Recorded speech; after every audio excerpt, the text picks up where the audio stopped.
меньшим шума страшных лет, что вы нам жизнь своею жизнью дали.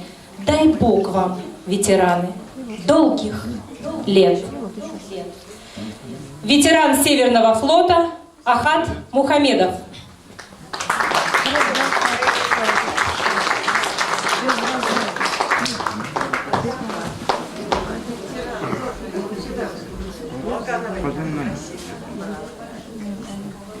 Mikrofon oynamıyor. İslamsız kadirli dostlar, ветеранlar, милләтләшләр, здравствуйте, дорогие друзья, ветераны, судари и сударыни. Разрешите мне в первую очередь передать вам привет от Рената Сульвановича Акчурина. Это наш кардиолог, который создал газету «Татарский мир», Татар Дуньяса.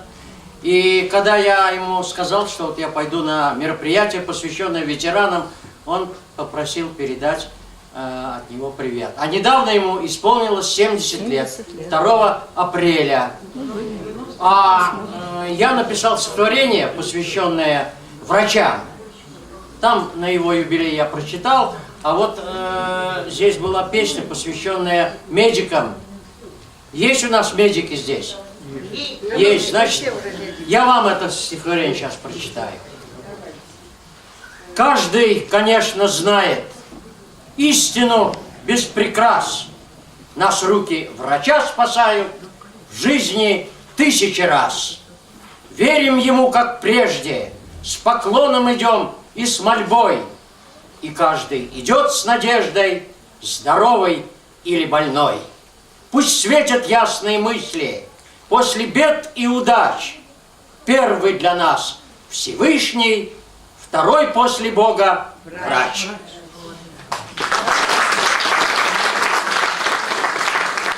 А сейчас мне разрешите поздравить ветеранов Великой Отечественной войны и вообще всех участников войны и участников тыла с стихотворениями замечательного поэта из Ижевска Владимира Тяптина.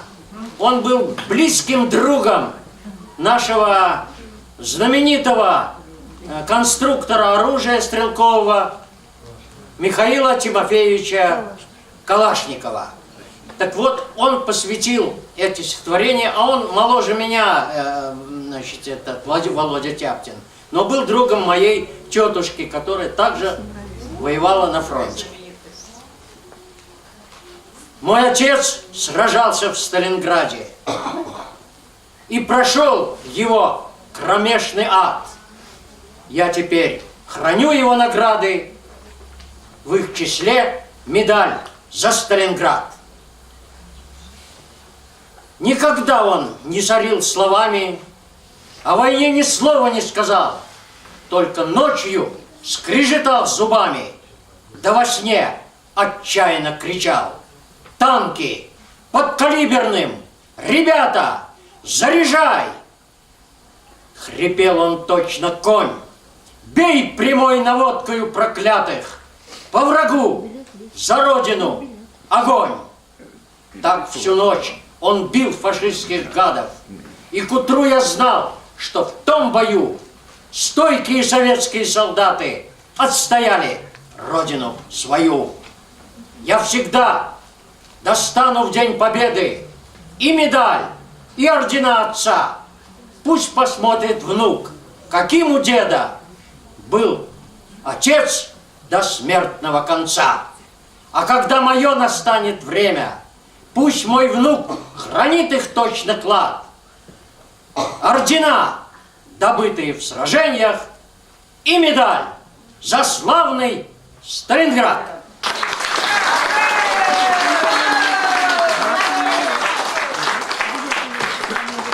И второе стихотворение он посвятил ветеранам Великой Отечественной войны. А я вижу в наших рядах настоящие ветераны, у которых грудь в орденах и медалях.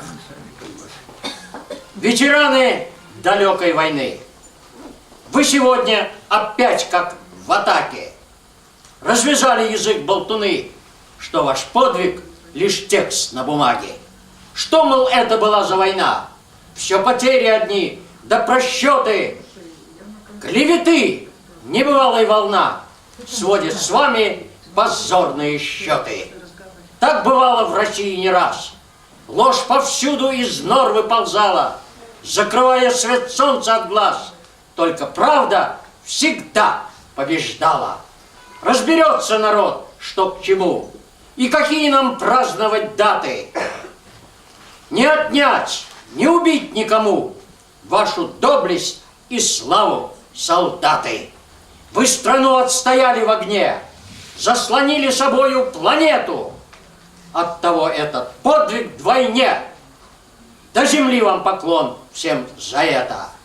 Ветераны Великой войны, вы и совесть, и память державы. Пусть прикусят язык болтуны. С Днем Победы вас, с праздником славы!